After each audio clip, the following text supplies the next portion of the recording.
était en train d'essayer de décrypter les filières de trafic de drogue, comment le cannabis arrivait depuis le fin fond du Rif jusqu'aux côtes espagnoles.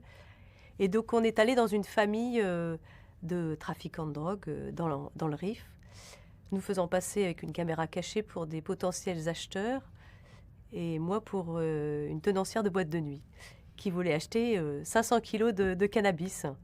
Et c'était assez drôle parce qu'en fait, ils nous ont accueillis les bras ouverts, croyant évidemment ce qu'on leur disait, et puis reçus avec l'apéritif, en plein milieu du Rif, dans une famille, par des femmes, qui étaient les commerçantes de la famille. Et bon, on n'emmenait pas large parce que bon, on marchait sur des œufs, on avait des caméras cachées, mais on espérait qu'on ne soit pas dévoilé. Et puis on a été reçus, moi j'ai été reçue comme une reine, quoi. Donc, et ils nous ont décrypté finalement tous les petits les petits secrets finalement de leur trafic. Ils déjeunaient et dînaient, ils prenaient le thé avec les gendarmes, que voilà, si je voulais faire passer la drogue, il n'y avait qu'à aller soudoyer les militaires sur le front de mer qui nous aideraient même à transporter, à mettre les paquets de drogue dans les Zodiacs. Et c'était complètement surréaliste, quoi. Donc voilà. Et on est ressorti de là en se demandant si on n'avait pas un peu rêvé. C'était une situation, ouais, surréaliste. Le cannabis rapporte 200 millions de dollars aux paysans marocains, contre 12 milliards de dollars aux trafiquants, soit 50 fois plus. Le trafic, lui, prospère et des familles de producteurs se lancent souvent dans les affaires.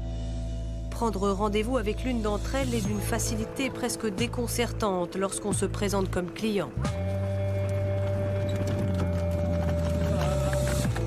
Ça, c'est vraiment un stock, ça c'est bien, c'est intéressant.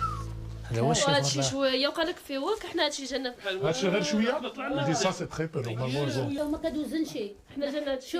Un guide complice et une caméra cachée nous dévoilent les secrets du trafic. Cette famille produit 1 tonne de hashish par an et tout est bon pour vendre. Nous avons droit à une visite guidée du stock. Dès l'instant où l'on se présente comme acheteur, les cultivateurs trafiquants n'hésitent pas à vanter fièrement la qualité de leurs marchandises. Une commande de 500 kilos ne les effraie aucunement. Nous négocions le prix avant d'évoquer le plus délicat, faire passer la marchandise en Europe.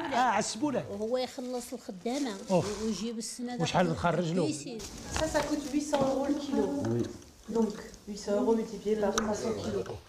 Il a un copain qui a un bateau, il nous la charge, il nous l'amène au milieu de la mer. Il tient ce bateau, lui. Ouais.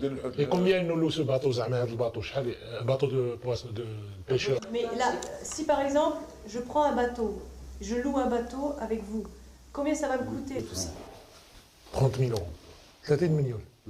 30 000 €. 30 000 €? Pour la marine, pour les soldats, ouais, quoi. Pour les civils qui restent, qui visitent le bateau.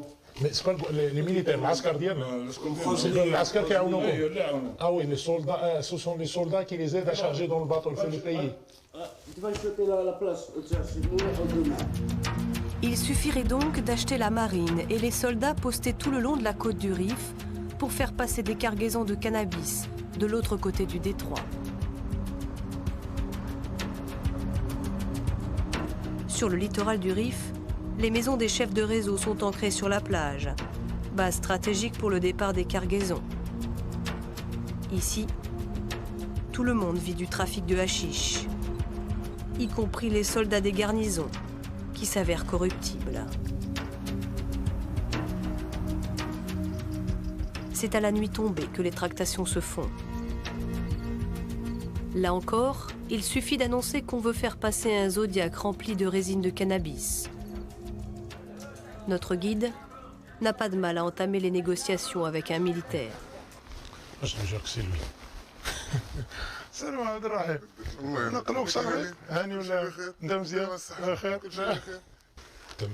Qu'est-ce qu'on fait maintenant? Quel est ton prix? Je te le fais à 60 000 dirhams. 60 000 dirhams? 6 000 €? 6 000 €, je fais vraiment un effort. 6 000 €, c'est vraiment beaucoup. C'est un bon prix, c'est un bon prix. Et avec tes collègues, il n'y a pas de problème? Mes collègues, je n'ai confiance qu'en 2 d'entre eux. Les autres, s'ils me voient, je crains qu'ils me dénoncent à mon supérieur. Et je peux perdre mon poste et j'ai 6 enfants. Et ton capitaine? Il est au courant, ton capitaine?